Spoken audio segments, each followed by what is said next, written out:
Mas, como você agora já compreendeu, essa salvação não deve vir do outro, de um ser transcendente, o que quer dizer exterior e superior a nós, mas na verdade de nós mesmos.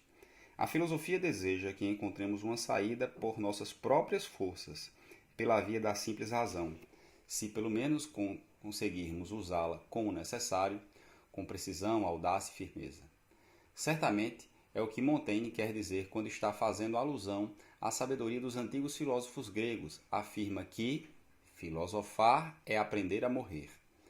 Toda filosofia estaria destinada a ser ateia? Não poderia haver uma filosofia cristã, judia, muçulmana? Em caso afirmativo, em que sentido? Inversamente, que estatuto conferir aos grandes filósofos como Descartes ou Kant foram crentes? E por que você me perguntará recusar a promessa das religiões? Por que não aceitar humildade, submeter às leis uma doutrina da salvação com Deus? Por duas razões maiores, que, sem dúvida, estão na origem de toda filosofia. Primeiramente, e antes de tudo, porque a promessa que as religiões nos fazem para acalmar as angústias da morte, a saber, aquela segundo a qual somos imortais e vamos reencontrar depois da morte biológica os que amamos, é, como diz, boa demais para ser verdadeira. Boa demais e muito pouco crível a imagem de um Deus que seria como um pai para os filhos. Como conciliá-la com a insuportável repetição dos massacres e das desgraças que se abatem sobre a humanidade? Que pai deixaria seus filhos no inferno de Auschwitz, de Ruanda, do Camboja? Um crente dirá sem dúvida que é o preço da liberdade, que Deus fez os homens livres e que o mal lhes deve ser imputado. O que dizer, porém, dos inocentes? O que dizer dos milhares de criancinhas martirizadas durante crimes ignóbeis contra a humanidade? Um filósofo acaba duvidando de que as respostas religiosas bastem. De alguma forma, ele acaba sempre pensando que a crença de Deus, que surge como que por reação à guisa do consolo, nos faz talvez perder mais em lucidez do que ganhar em serenidade. Ele respeita os crentes, é claro.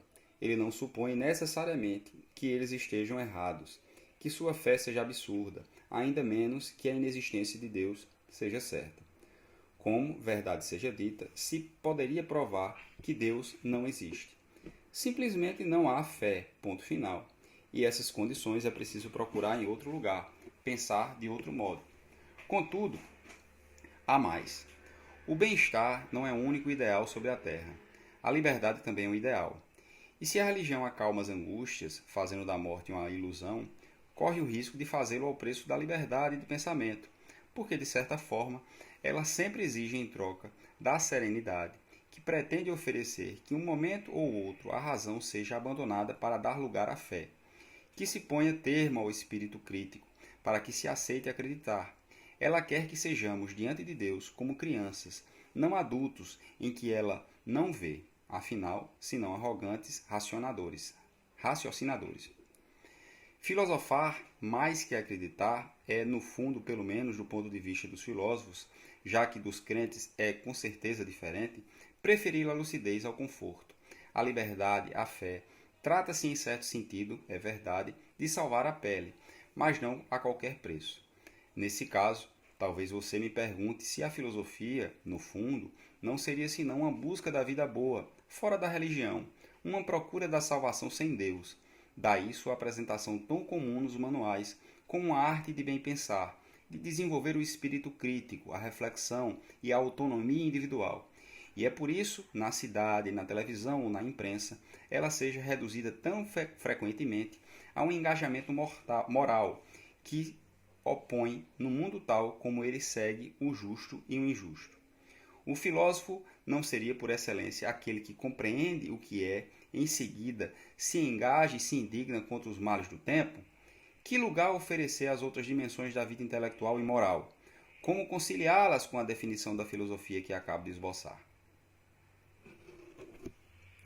As três dimensões da filosofia: a inteligência, do que é, teoria, a sede de justiça, ética, e a busca da salvação, sabedoria.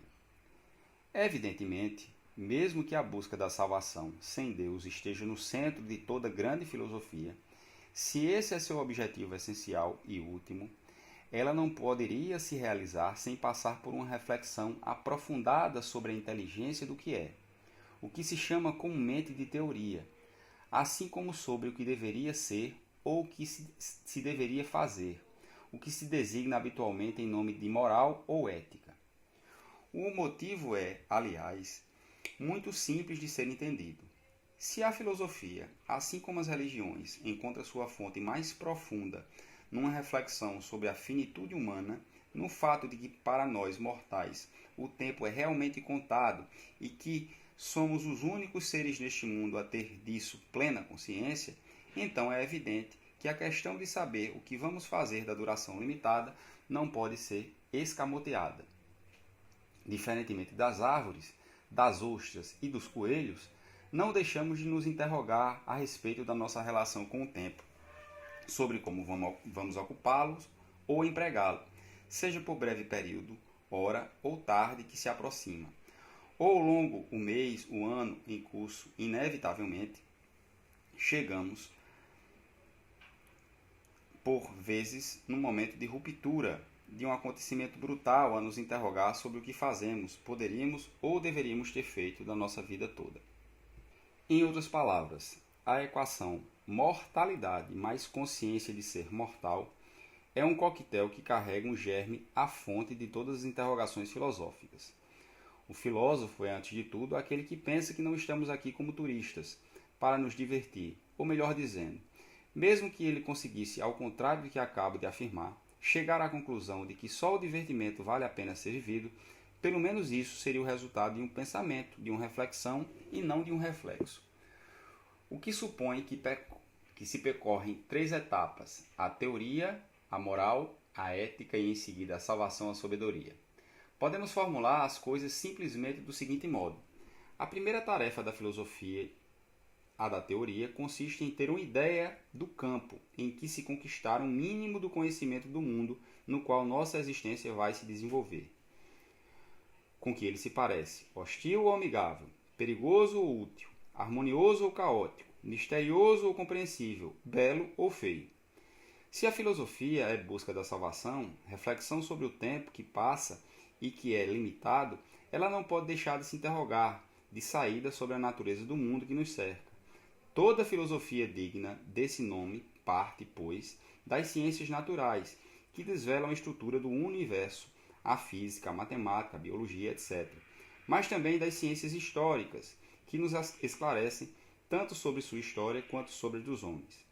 Aqui, ninguém entra se não for geômetra, dizia Platão aos seus alunos ao falar da sua escola, a academia. E depois dele, nenhuma filosofia jamais pretendeu seriamente economizar conhecimentos científicos. Mas é preciso ir mais longe e interrogar-se também sobre os meios que dispomos para conhecer. Ela tenta, portanto, além das considerações tomadas às ciências positivas, delimitar a natureza do conhecimento, enquanto tal, compreender os métodos aos quais ela recorre. Por exemplo, como descobrir as causas de um fenômeno, mas também os seus próprios limites. Por exemplo, pode-se demonstrar ou não a existência de Deus?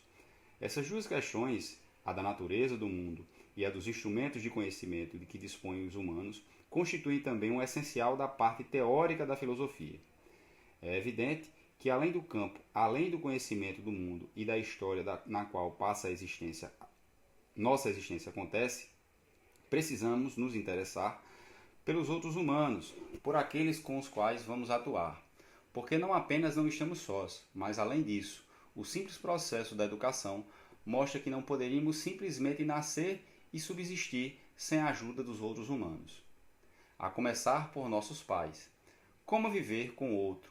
Que regras adotar?